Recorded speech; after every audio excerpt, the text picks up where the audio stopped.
Hola, ¿qué tal? ¿Cómo están? Qué gusto saludarles. Algunas o la mayoría de ustedes ya me conocen. Mi nombre es Andrés Gómez Espinosa y abordaré la materia orientación educativa en el proceso de enseñanza-aprendizaje. Como sabrán, el motivo de este formato de llevar a cabo lo que ahora denominamos una clase virtual obedece a dos aspectos.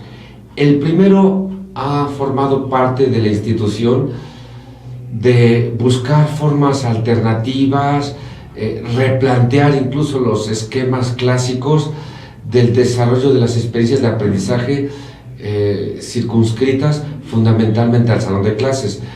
Es decir, nuestra institución ha pugnado en gran medida porque la gente salga del espacio educativo del espacio educativo en el sentido del salón de clases, y lleve a cabo sus experiencias más allá de ¿no? O sea, como se refleja en las prácticas que a menudo se les invita. Bueno, unos participan, otros no tienen las condiciones.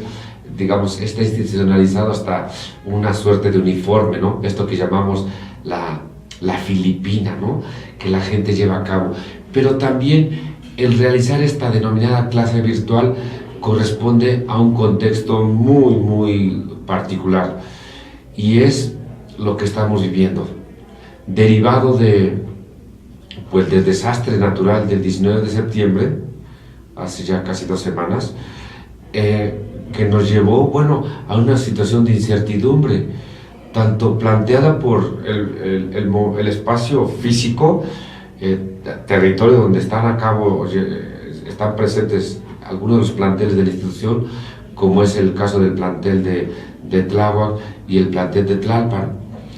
Por desgracia nos vimos involucrados en las intervenciones de distintas autoridades que tienen una desarticulación entre ellas. A nosotros nos afecta lo que decidan ciertas instancias del gobierno en distintos niveles, y que no hay una sincronía entre ellos. Entonces nosotros, por ejemplo, aprobamos desde un tiempo rápido la revisión del carácter federal de la SEP respecto al uso, al regreso a la vida cotidiana, a la vida educativa. Lo mismo llevamos a cabo con el otro nivel, que sería a nivel del gobierno de la Ciudad de México. Pero en el caso concreto de las delegaciones, ahí se han presentado cosas que son muy vagas, que no permiten entender exactamente cuáles son los requerimientos que hay que cumplir, Entonces, valga esta posibilidad de llevar a cabo un encuentro con ustedes a través de esta vía. Muchas de ustedes, tenemos una población predominantemente femenina, pues ya nos conocemos, ¿no? Tenemos algunos vínculos con los medios actuales, tecnológicos, en las llamadas redes sociales, y ahí yo esperaría que me hicieran sus preguntas, ¿no? Especial Messenger, el Face, particularmente, porque algunos tienen WhatsApp, o incluso la mayoría de ustedes creo que tienen mi teléfono. Entonces, el día de hoy vamos a darle continuidad a una materia que ustedes ya llevaron en el anterior cuatrimestre. En séptimo llevaron la materia de orientación educativa, y esta le da un seguimiento, esta nueva materia, aquí en el octavo cuatrimestre, pero con un énfasis muy particular al papel del orientador educativo, ¿no? Como recordarán, la orientación educativa se define de distintos planteamientos, pero tenemos un concepto más o menos consensuado respecto a entenderla como el trabajo que se lleva a cabo en el ámbito educativo, principalmente con estudiantes, y que tiene que ver con un acompañamiento, es decir, en apoyarlo, en auxiliar, en fortalecer ciertos aspectos, ciertas dificultades que se van presentando en el transcurso de su desarrollo educativo. Recordemos que la educación no es una experiencia que se lleva a cabo en un solo momento. Disculpen si les parece obvio lo que estoy planteando, pero son procesos. Esto implica experiencias temporales más allá de llevarlas a cabo en una sola ejecución.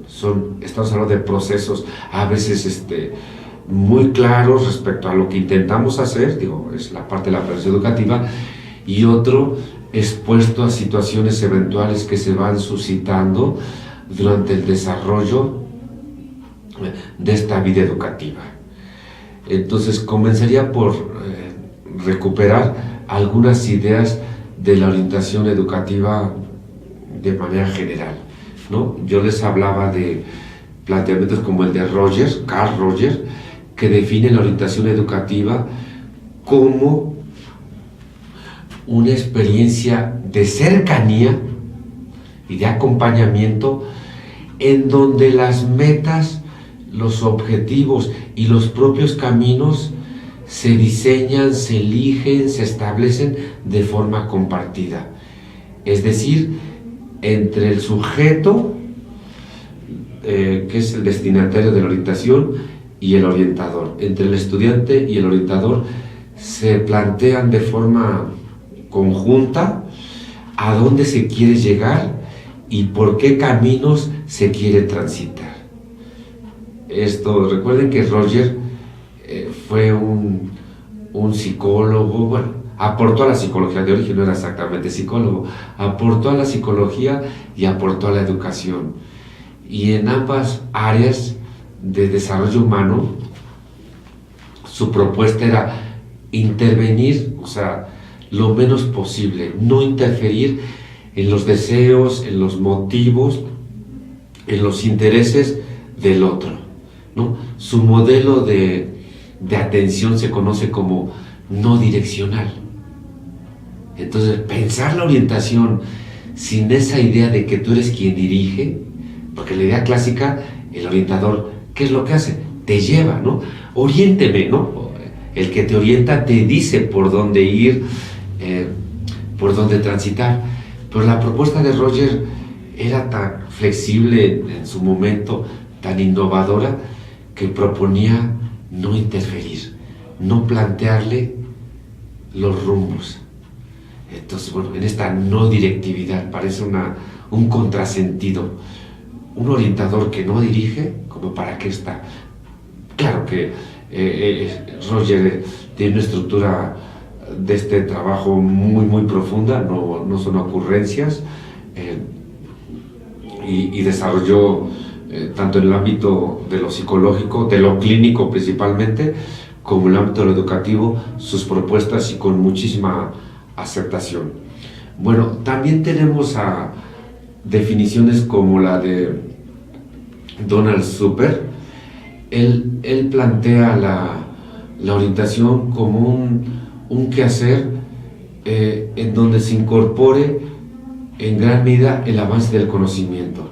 Es decir, para Super, así apellida, Super, la orientación consiste en un quehacer de carácter fundamentalmente epistemológico, donde el conocimiento es el punto, el motor que mueve tanto al sujeto que recibe la orientación, estudiante, como al orientador. Entonces lo apuntala, lo dirige, ahí sí, sí tiene un carácter direccional, hacia la aproximación, hacia la facilidad, hacia la facilitación de conocer. También tenemos a Luis Herrera y Montes. Él propone que la orientación educativa no debe de ser algo diferente a la experiencia cotidiana del maestro con el estudiante. Y de hecho su propuesta consiste en habilitar al docente para que pueda coexistir con el estudiante de una forma humana, más profunda, más trascendental, que solo aquella que lleva a cabo con contenidos específicos. Por ejemplo, que el de matemáticas no solo tenga las cualidades y el manejo de sus propios contenidos, de su propia información, de su materia, sino que también cuente con una formación humana para contribuir al desarrollo, a la facilidad de las experiencias de aprendizaje y del crecimiento humano en general del propio estudiante, ¿no? Recuerden, los estudiantes en general son sujetos que no han logrado, que no tienen la condición, digamos, de una independencia, ¿no? O sea, incluyendo a estudiantes de educación superior a veces, en muchos casos, todavía con sus papás, no se asumen todavía como sujetos responsables, autogestivos de sí mismos. Entonces, todavía están bajo la tutela de alguien. Sus decisiones, sus perspectivas, sus intereses se enfrentan cotidianamente a la voluntad de otros, al no ser independientes. Entonces, a veces tienen las disyuntivas, por ejemplo, de continuar con la vida escolar o abandonarla, por factores familiares también. Y ahí es donde, bueno, el orientador, desde la perspectiva de Luis Herrera y Montes, tendría que ser alguien más dotado en habilidades, en conocimiento de lo humano, para atender al sujeto, al estudiante, más allá de solo revisar o estar atentos a ciertos temas concretos de una disciplina, de un ámbito del conocimiento. Entonces, la propuesta de Luis Herrera y Montes es humanizar más al docente. Bueno, no es que sea inhumano, pero se refiere a que profundice mucho más, que se amplíe su visión del humano para que pueda ser una opción en el estudiante respecto a cosas o situaciones que se van presentando durante su vida educativa. Bueno, y por último tendríamos la idea de Rodolfo Vojoslaski, psicólogo argentino, en cuanto a sostener que el orientador educativo suele ser alguien que se queda limitado, que se queda corto y que puede contar con mayores posibilidades de intervención con el estudiante.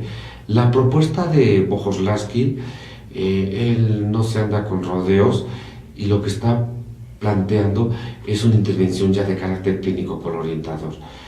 Bajo la tradición, el orientador educativo se ha quedado principalmente en una especie de gestor, de canalizador, ¿no?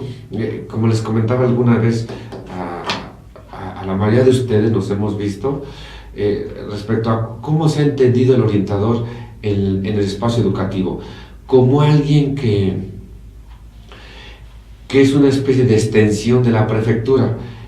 Es decir, el prefecto se encarga del orden, ¿no? De que se mantenga la disciplina, el reglamento a nivel de la conducta en el espacio educativo.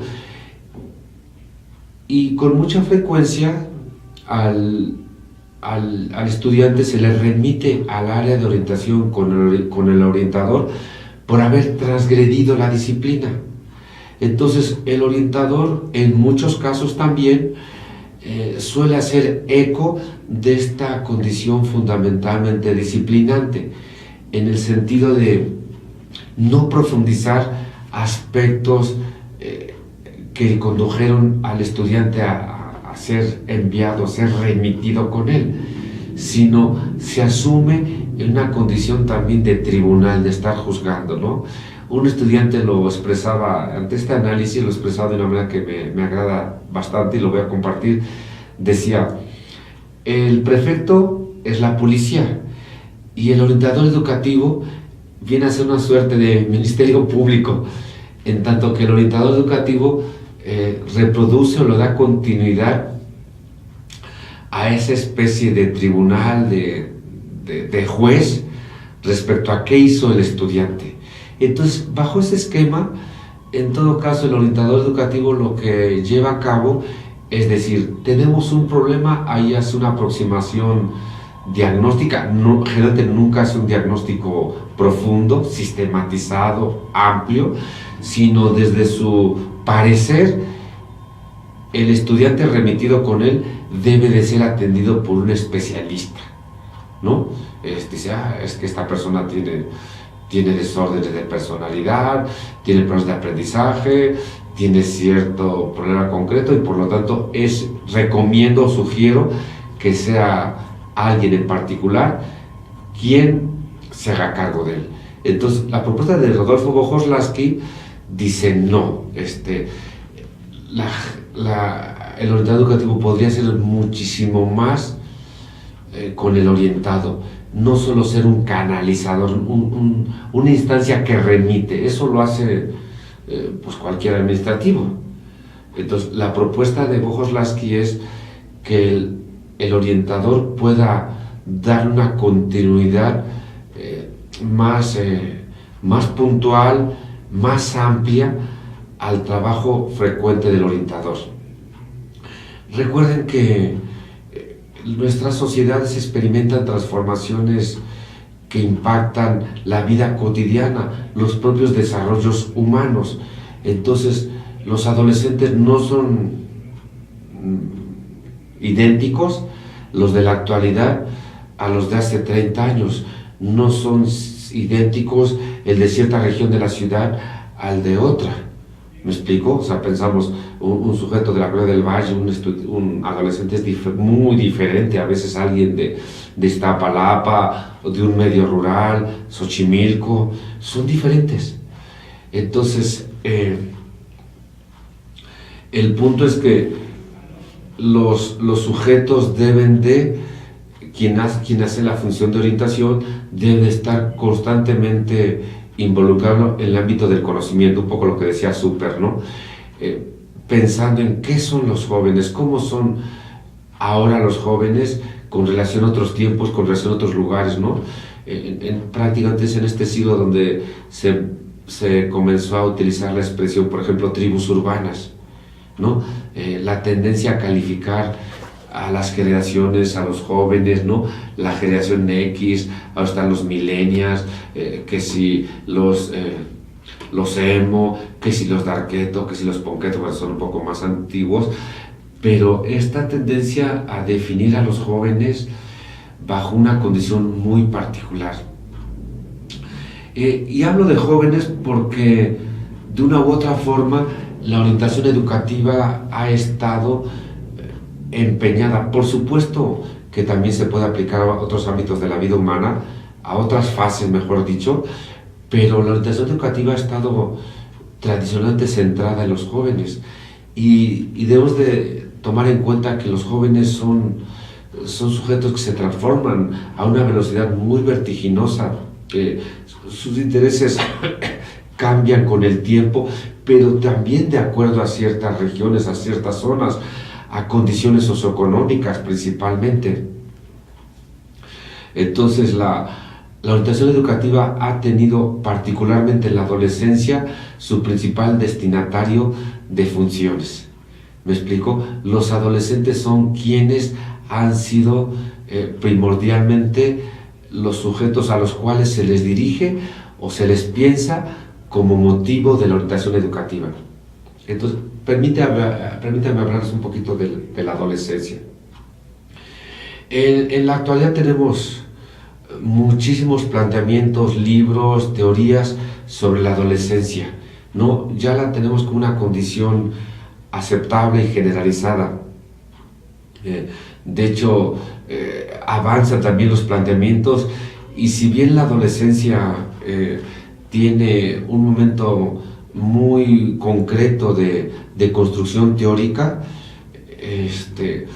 podemos decir que también se ha replanteado y se expande de una forma muy, muy acelerada. Quiero decirles que el término adolescencia, la palabra adolescencia, si bien la podemos encontrar hasta el periodo clásico, es realmente en la Primera Guerra Mundial, entre 1914 y 1918, en donde se hace presente y se empieza a generalizar el uso de esta palabra y lo que implica, ¿no? A lo que se refiere, sus significados. Entonces, La adolescencia se acuña como un concepto para referirse a la fase intermedia entre el niño y el adulto. Y les decía, en la Primera Guerra Mundial, bueno, como saben, fue estos 4 años, entre 1914 y 1918, fue un momento de muchísima tragedia, de muchísimo dolor. Se produjeron 9 millones de muertos, lo cual implicó, digamos, un desgaste, ni modo, hay que hablarlo así, como insumos, de las reservas humanas. Así como las balas que se acaban, también se acababan los humanos para enfrentarse, ¿no? Para participar en la guerra. Entonces volteó a ver hacia los niños, hacia los menores. Entonces decían, no, pues es un menor, pero ya no tanto, ¿no? Ya puede ejecutar acciones, responsabilidades, ya no propias de un niño, ¿no? De alguien ya más grande. Entonces, el término adolescencia ya existía, ¿no? Que significa en su línea etimológica fundamental de desarrollarse. Adolescente, no exactamente en un sentido literal y estricto viene de carencia o de dolor, de que le padece algo, no va por ahí. Si bien en algunos ámbitos se justifica y se fuerza, digamos, el vínculo conceptual, en realidad el adolescente es el sujeto que está creciendo, o que está desarrollándose principalmente. Entonces, les decía, comenzó a pensarse en el adolescente como el sujeto que podía ya incorporarse a una vida que era propia de los adultos, porque históricamente la mayoría de los pueblos humanos no ponía mucha atención en esto que ahora conocemos como la fase, ¿no? La fase intermedia entre el niño y adulto, sino se transitaba de la niñez a la adultez a través de experiencias, pues por lo menos cortas, si no intrascendentes, por lo menos cortas. Por ejemplo, se podría hacer allá adulto, adulta, con la primera menstruación, se podría hacer adulto o adulta, no sé, con una prueba como sobreviviendo en la selva, en el bosque, la primera vez que cazaban un animal, con un reto, ¿no? Había como rituales de pertenencia o de alcanzar ciertas condiciones. Entonces, el adolescente comenzó a mirarse de una forma más presente, pero que era una fase muy concreta. En la actualidad esto ya no queda tan claro, ¿no?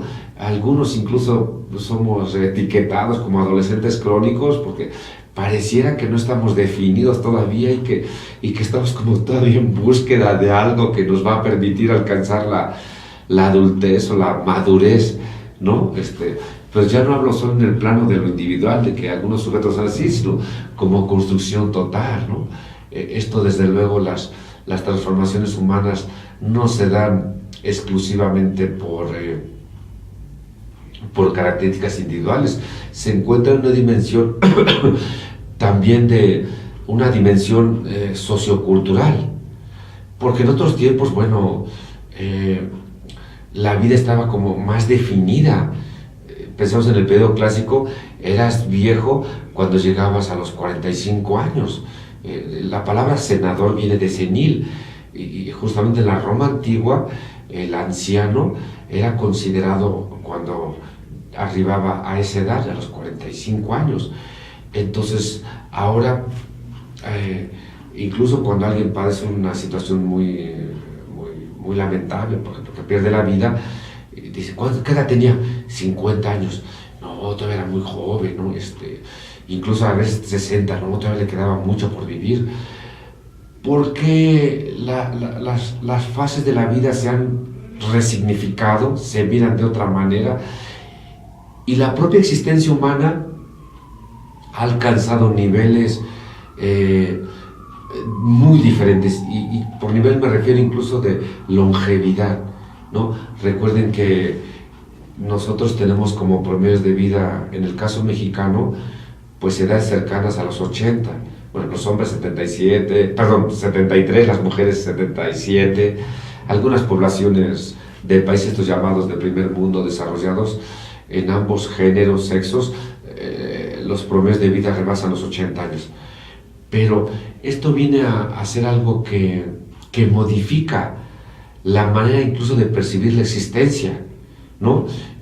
Pensemos, a principios del siglo XX, tener 14, 15 años implicaba estar muy próximo a cumplir con ciertos rituales establecidos por la sociedad, por ejemplo, casarse y tener hijos, ¿no? Alguien que tenía 14, 15 años, pues empezaba o planteaba su propia identidad como alguien próximo, digamos en los 3, 4, 5 años, tendría que vincularse a alguien y reproducirse, ¿no?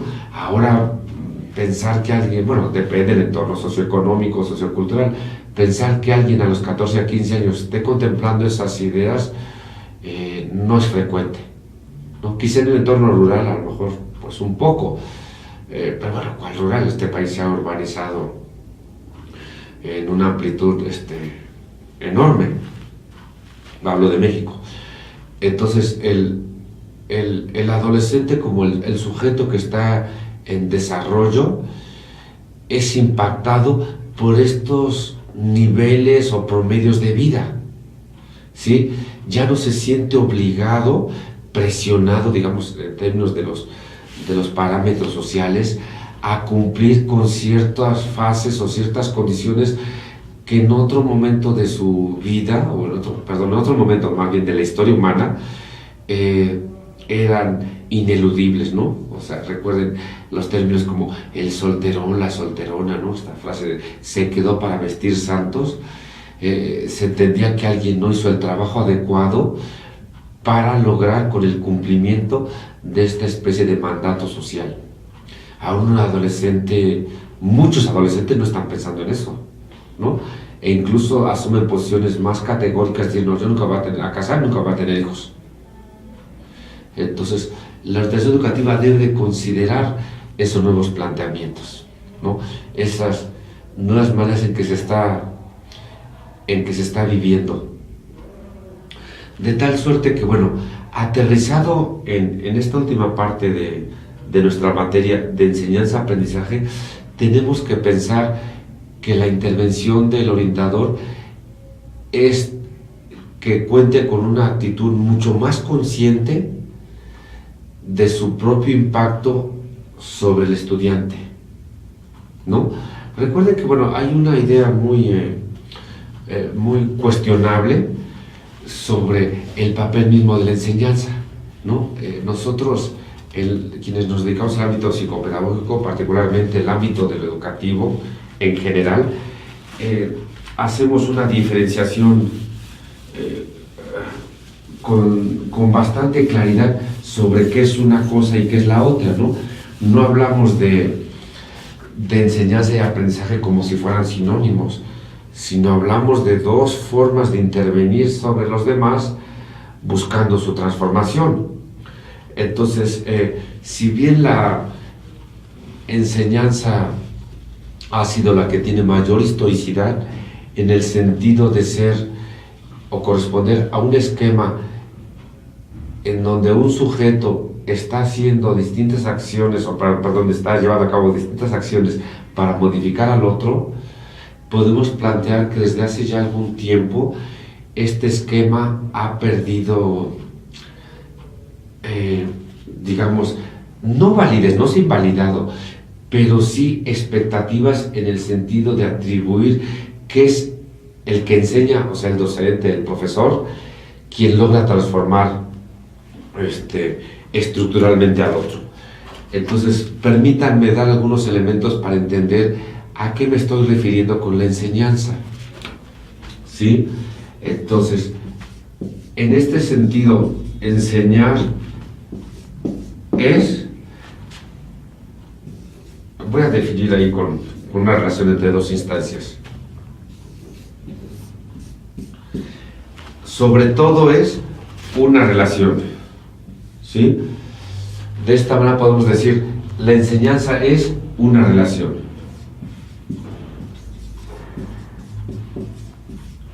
Es decir, dos elementos por lo menos que se conectan, que se vinculan, ¿sí? Pero esta relación no es exactamente proporcional, no es exactamente equitativa, sino, vean cómo lo estoy representando, en una flecha que va de un sentido al otro. Por lo tanto, diría que es una relación, digamos, fundamentalmente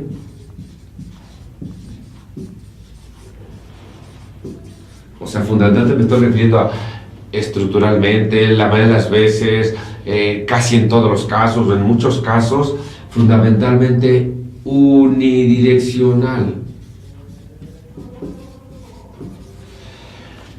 Lo que estoy diciendo con esto es que la enseñanza va en gran medida de un lado hacia el otro.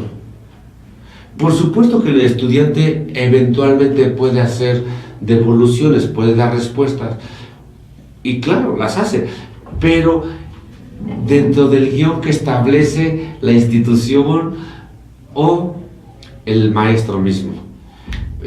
Miren, es frecuente exponerse a la expresión, por ejemplo, así lo dicen, el binomio inseparable entre enseñanza y aprendizaje. Es cuestionable esa afirmación porque sí se pueden separar. Por supuesto que no es lo mismo enseñar que aprender. De hecho, hay autores, les he mencionado a Roger, que prefieren no hablar de enseñanza. O en todo caso, Roger dice, la enseñanza ha estado sobrevalorada, porque es esta idea clásica de que una parte actúa sobre la otra, ¿no? En la idea frecuente, exclamada en soy lo que soy gracias a mis maestros. Roger, Freire, Paulo Freire no estarían de acuerdo con eso, porque ambos autores, tanto Carl Roger como Paulo Freire, le dan un papel muy importante al estudiante. Bueno, y otro esquema más amplio, que es el constructivismo, dice, no, el sujeto el estudiante es fundamentalmente quien elabora, quien lleva a cabo su proceso de transformación, o sea, sus experiencias de aprendizaje.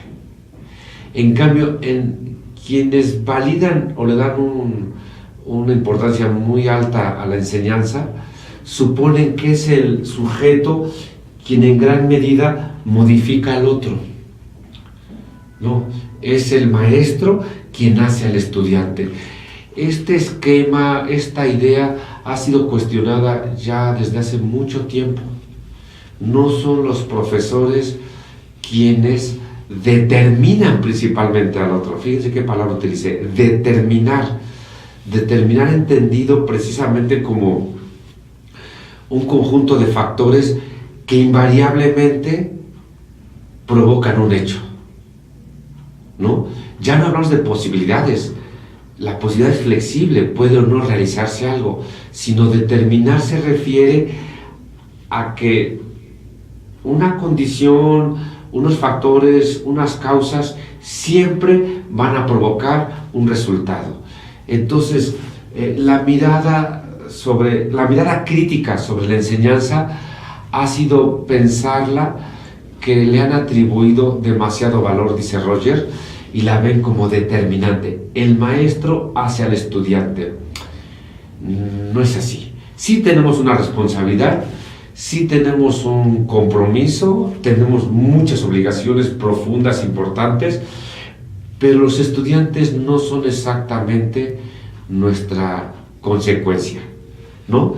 Esto implicaría entonces imaginar al estudiante fundamentalmente enmarcado en la vida del maestro o en las acciones o decisiones del maestro, y no es así. El estudiante comparte muchísimos ambientes, muchísimos mensajes que son independientes a la vida que lleva a cabo al lado o junto al profesor. Entonces, bueno, no estoy tratando de exonerarme como un maestro en mi participación y en lo que me corresponde hacer con estudiantes, pero también nos enfrentamos a este concepto de ya más reciente, reciente de algunas décadas, que dice, no, o sea, de desarrollo humano, de crianza, no pierdas de vista que el otro es alguien diferente a ti. Tanto en el ámbito, digamos, de la crianza en casa, como en el ámbito de lo educativo, de lo institucional, de lo escolar, ¿no? Sí, yo influyo, pero el otro también tiene sus propias condiciones, el estudiante, el joven, el hijo, tiene sus propias condiciones, sus propios intereses, porque es otro ser humano. No puede ser una... O sea, digo, nunca lo va a ser, pero en la fantasía, en el imaginario del maestro, estaba, o sigue estando quizá en alguna medida, que lo tengo que modelar, hacer, como en esa visión clásica conductista, ¿no? Recuerden la frase de Watson, denme un niño y yo haré de él lo que ustedes me pidan que sea, ¿no? O sea, como si el ser humano se pueda modelar como si fuera plastilina y a voluntad de alguien se establezca la aparición de ciertas características, ¿no? La característica es lo que define a la forma. Entonces, no es así, pero es la idea clásica de que nosotros los formamos, ¿no? Y los formamos como si nosotros fuéramos, pues, el molde o el artesano que, digamos, que interviene un conjunto de barro y que le damos forma, ¿no? Es una condición casi delirante de suponer que los seres humanos podemos hacer eso sobre otros. Bueno, entonces, regreso a mi definición. Enseñar es un vínculo, un nexo, una relación, fundamentalmente que va de un sentido al otro. Fundamentalmente, no estoy diciendo completamente, no estoy diciendo totalmente, sino que en gran medida es uno el que actúa sobre otro. Porque si fuera completamente, incurriría en eso que estoy cuestionando, en que no los formamos, ¿no? Para bien o para mal, los jóvenes, no, para bien, me gusta más para bien, tienen muchísimas posibilidades de salirse de lo que el maestro les plantea, les propone. No son seres inertes, ¿no? En esta crítica de Freire, que decía, ¿cómo entienden la educación? Como quien vierte, como quien vacía conocimientos, ¿no? Esta es la idea del maestro, como quien vacía conocimientos sobre el otro, ¿no? Muy impulsadas por el concepto de enseñar. Usted enséñeme, usted cámbieme la vida, ¿no? Usted hágame un ser humano honorable, digno, ¿no? O sea, así como cuando se lo piden a alguien, al maestro, al educador o al tutor en otros tiempos, se imaginaban que podría a voluntad diseñar o formar a alguien, de nuevo, como si fuera un objeto inanimado, ¿no? Bueno, y por último, otro elemento para definir qué es enseñar, podemos plantear que es una relación también fundamentalmente, no completamente, asimétrica.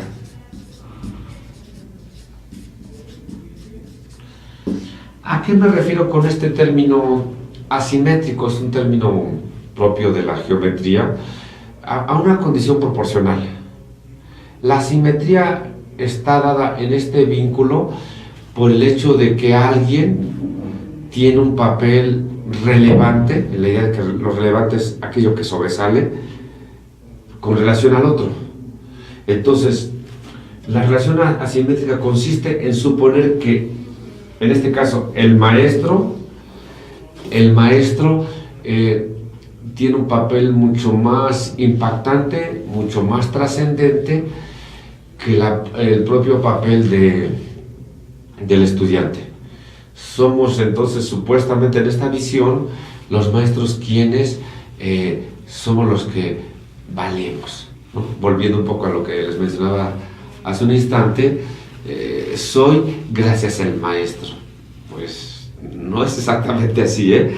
En las críticas feroces que hubo precisamente en los años 20 del siglo pasado sobre la escuela, de las cosas que decían, por supuesto que hay gente relevante pero no son por el maestro. Hay gente valiosa, hay gente que aporta mucho, pero no es gracias al maestro. Bueno, a algunos no les cambiaría esta idea, ¿no?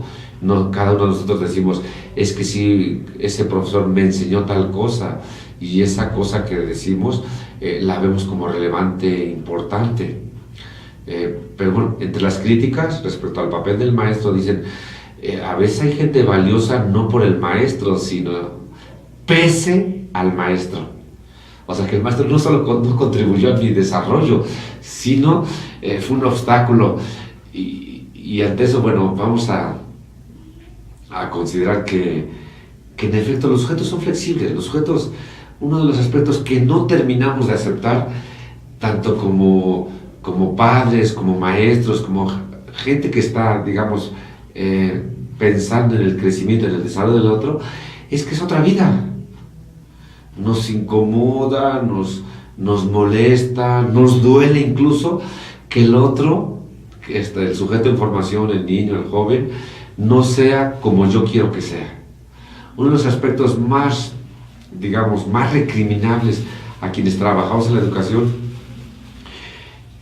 y con mucha frecuencia, es precisamente que no terminamos de entender, de aceptar que es otra vida.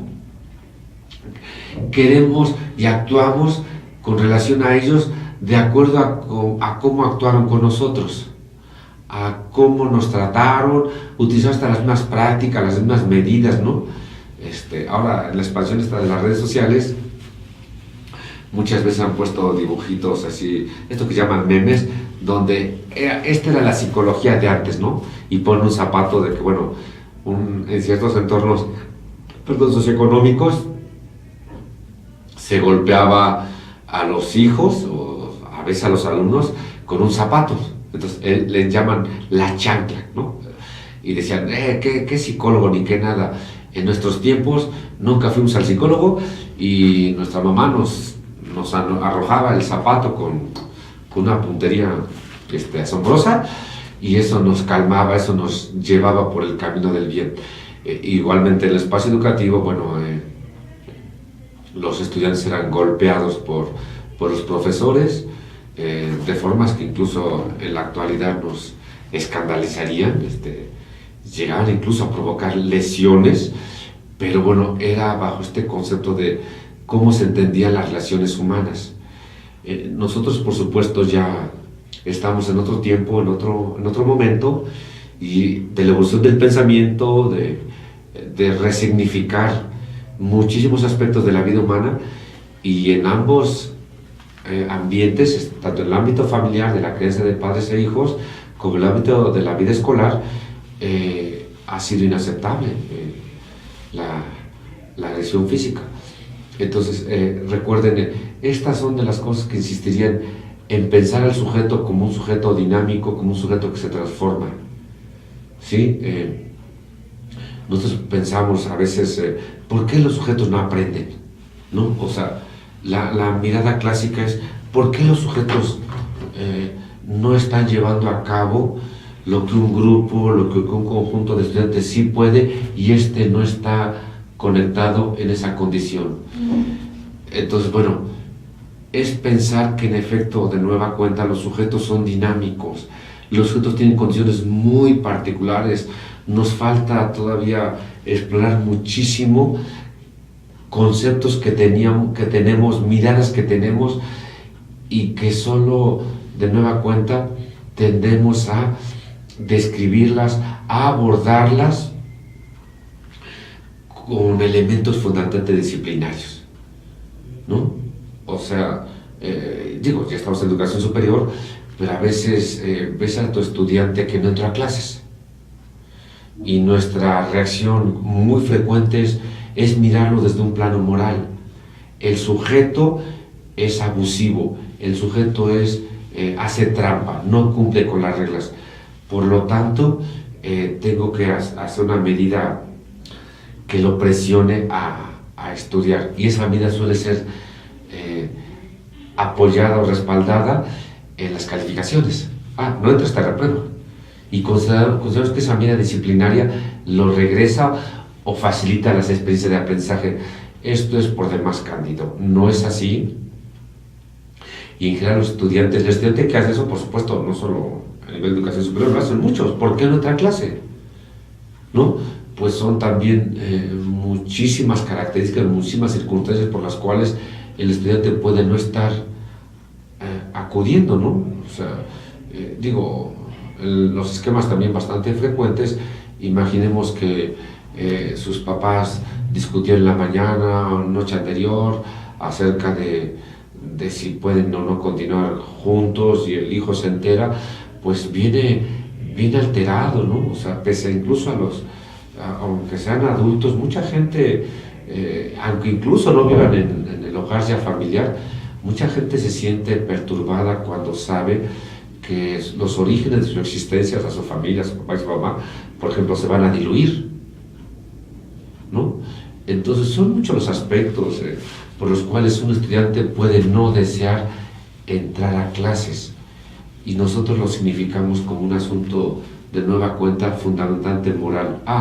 Es que es un flojo, es un tramposo, en fin, los términos que utilizamos para dar una explicación sobre esto. Bueno, recuerden también, el otro elemento es recuperar cuál era la idea de aprendizaje, ¿no? Ya abordamos que la enseñanza.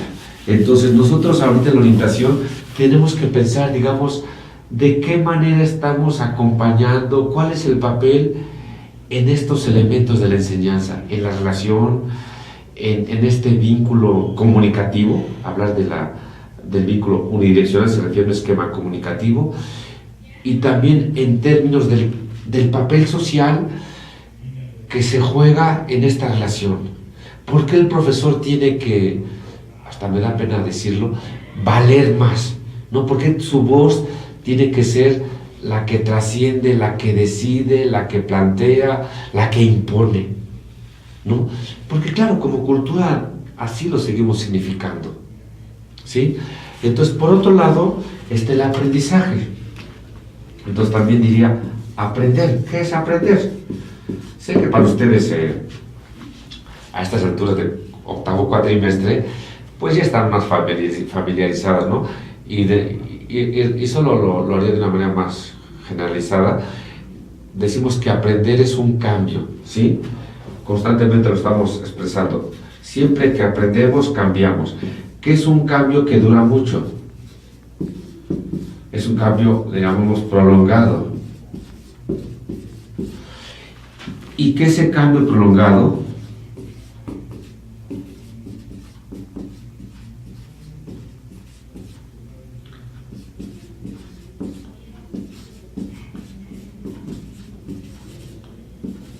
experiencias.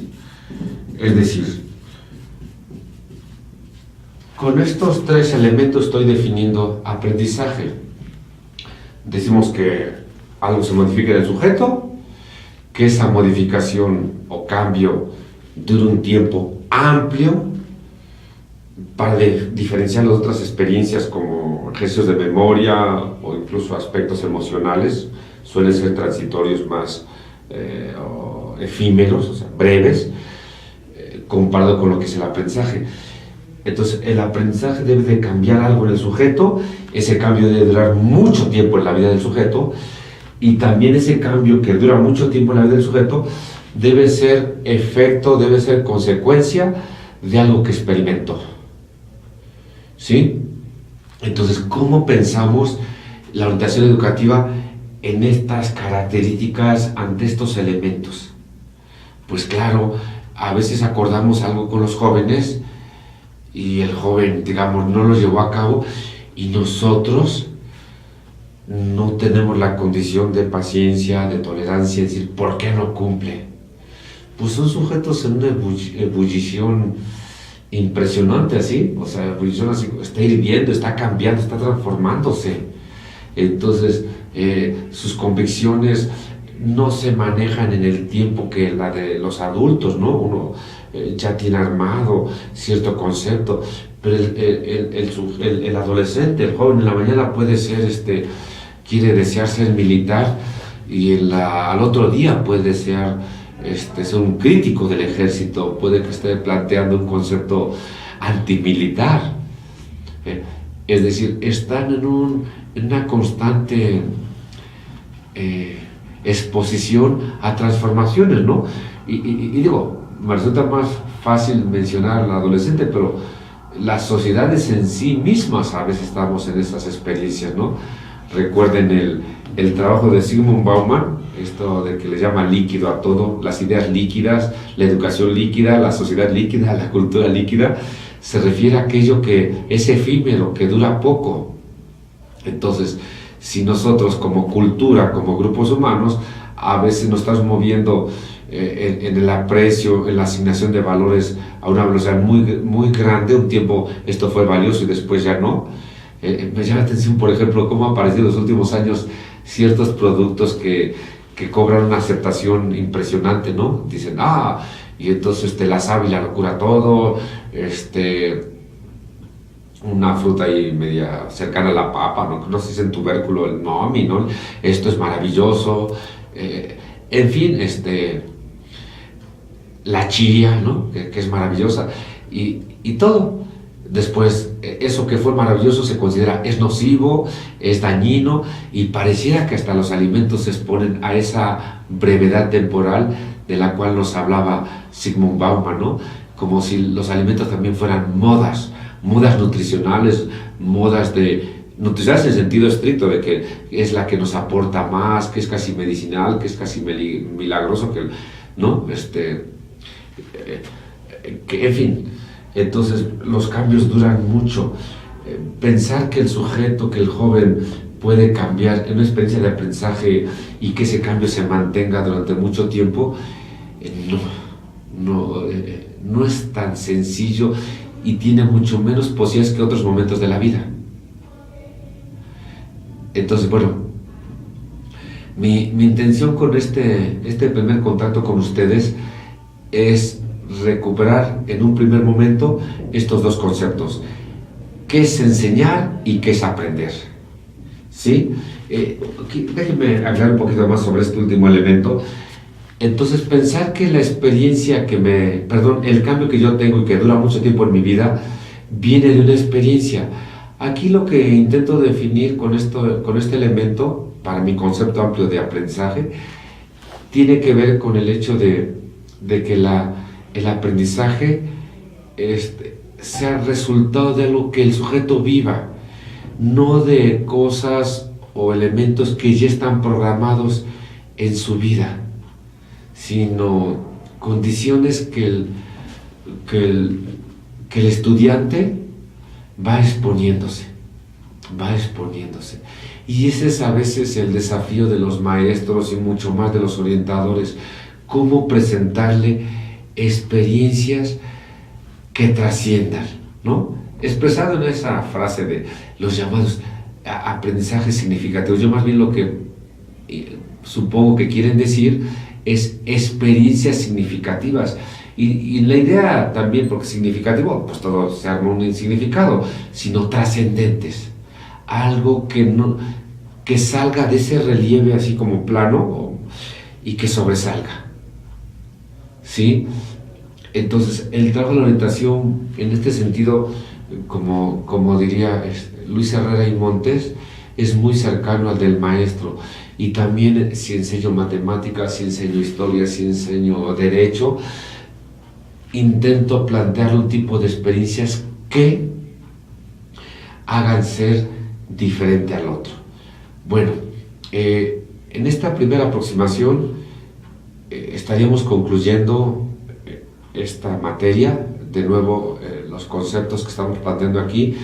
Les sugiero un libro que se llama El imaginario social en la elección de la carrera. Sí, es un libro básicamente dirigido a estudiantes, y nos permite entender por qué los jóvenes se quieren ir por un rumbo y no por otro. Muchísimas gracias por su atención y seguramente en breve estaremos conviviendo, vinculándonos de forma ya personalizada. Muchas gracias. Hasta luego.